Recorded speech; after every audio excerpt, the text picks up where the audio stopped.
Ocean View Hills, San Diego neighborhood, has gone on the market for just under $600,000 as a hoarder home. I'm going to show you some pictures of this place up here in a minute, and it is so interesting. This is in a market where a home of this size would probably be north of $1 million, maybe 1.1 million. We'll look at it on a price per square foot basis, but if this house was on the open market, it's hard for a bank to finance it.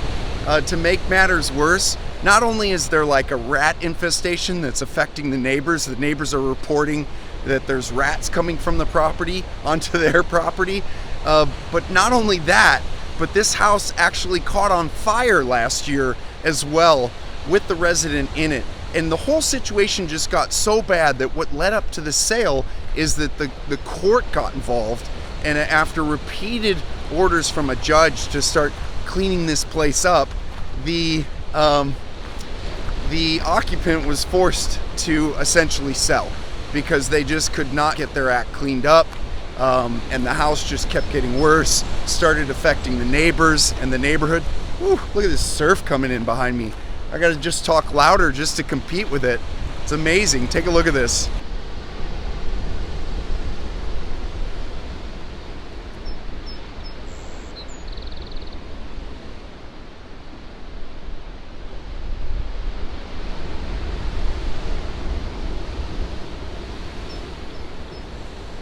That's kind of more fun than listening to me and watching me. But anyways, this house is just an absolute mess, and the court ordered that it be sold, and the residents around it have been affected, and it's just a situation where it's affecting everyone.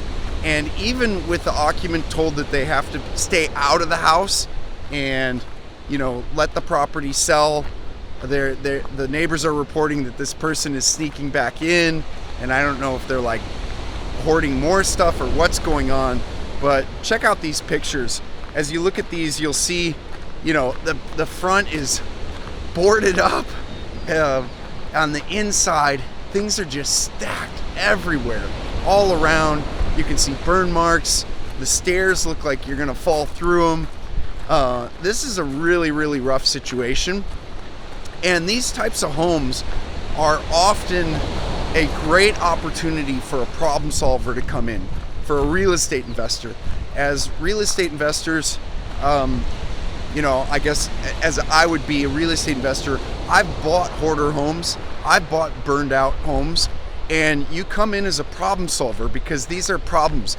We filled once 6 truckload dumpsters full of stuff. Now, of course, that's after doing an estate sale and trying to recycle everything we can, trying to give a lot to Goodwill, and then you just get down to like the junk. And we filled 6 dumpsters full. Not just a dumpster, like a truckload sized dumpster on one of these that we've done. And there's opportunity there for problem solvers, for real estate investors, because as a real estate investor, you can go in and remove all of this heavy lifting, heavy work for someone to be able to come in and buy this property turnkey. But it is a lot of work. And with a hoarder home, often they sell off market because someone who's hoarding stuff in their property, they usually do not want to go on the market. So they don't want people walking through their house. They don't want a like an open house. They don't want to. How you doing?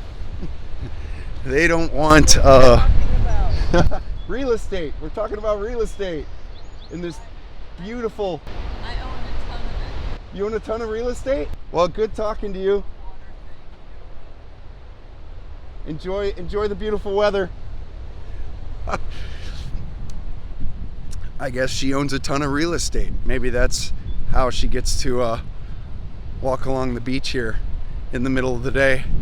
But yes, what I was saying is, as real estate investors, we want to problem solve. So buying a burned out property, buying a hoarder property. On hoarder properties, yes, that's what I was saying. They don't want to go on the market. They don't want to hold open houses. They're actually, it's a sad situation. They're typically embarrassed of their situation, and so privacy is a big deal to them. So they'll sell off market, and they will typically give a discount because the property is such a disaster, and they know it, and it's going to take so much work to get it cleaned up. On burned out properties, I bought one once that was burned out. It was like it was in a decent neighborhood, but they'd been cooking drugs in this thing, and caught on fire when they're cooking drugs, and so we had to come in and clean out. Now when you do that, you have to do an environmental clean out. You can't just do a rehab. It actually has to be environmentally cleaned, and sometimes in some locations certified that you did it with the proper technique through permits. And then you do have to disclose that. I had to disclose that this was a property that we renovated and then rented it out and then eventually sold it. But when we rented it and when we sold it, we had to disclose, hey, this was a former drug, cooking lab. And we had to show that paperwork. That's what's good about getting the paperwork, that we cleaned it and that it is approved and inspected and totally done in a way where now it's habitable and there's no environmental issues. So with all of these problems that you face, these become an opportunity for a real estate investor. You need to see this beach right here.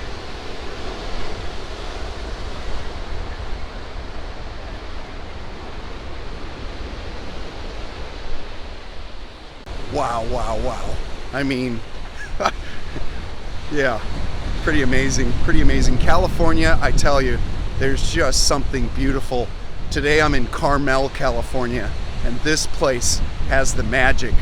I'm just telling you. Look at this house right up here. Look at these guys. Beautiful rocks and boulders. And then look at their view. Wow.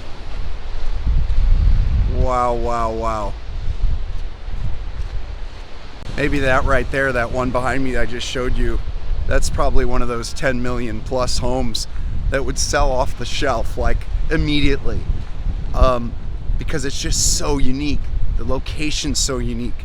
The rocks around it, everything is so unique about it. It's what's interesting about some of the luxury flips that I'm doing right now is that I'm in a market where some of the homes aren't selling and some of them are reducing price, but the homes that we finish are a very small niche market where we're doing a home that's completely dialed in. The roof's done, the electrical's done, the plumbing's done, everything's done so that a buyer can come in and just literally turn the key. The house is furnished by a designer, and sometimes they even buy the furniture. I have another episode you might want to check out on, is staging worth it? But the home is just completely dialed in, and not only is it renovated, but it's renovated with a design touch. So there's thoughtful details that have gone into it. And then when the buyers are looking on the market for that type of product, there just isn't much available. There really isn't a ton of competition. I might have one or two other homes that are completely updated, where the kitchens are updated, the bathrooms are updated, everything, the details are updated. You'll have other homes that'll go on the market that are similar location, similar size, but the kitchen is 15, 20 years old, or there's old carpet, or there's just different things. The layout's not quite right, it needs to be changed. And the buyers that I'm selling to, they don't want to deal with any of that. So there's these niche markets that you can really do well in, where there's not as much competition because of all the work that goes into it. You just heard when we buy a hoarder home or you buy a burnt out home, there's a lot of work. Or if a property needs a kitchen redone, the bathroom's redone, and then once you do that, you realize the floors are no good, and then the paint all has to be updated. And then you look and you realize the roof only has 5 years life on it. No one wants to deal with that. So you end up just moving from one thing to another and you redo the whole house. And people don't want to deal with that. So we take those problems out of the way and then line it up for a turnkey buyer. So there's all kinds of interesting things happening in this California real estate market right now. Again, if you want to stay updated, hit that subscribe button, hit the like button, and the little bell. You get informed. We're posting lots of new updates that are unfolding in the California real estate market. Thanks for listening. Thanks for supporting the channel. One more thing, I'm gonna zoom in on this. You gotta see this behind me here. There are some clouds just perching like a marine layer over the mountains back there. Let me give you a zoom. Check this out. Wow, look at this. Look at these clouds. Look at this marine layer coming in and just sitting right on that peninsula. Wow, that's gorgeous.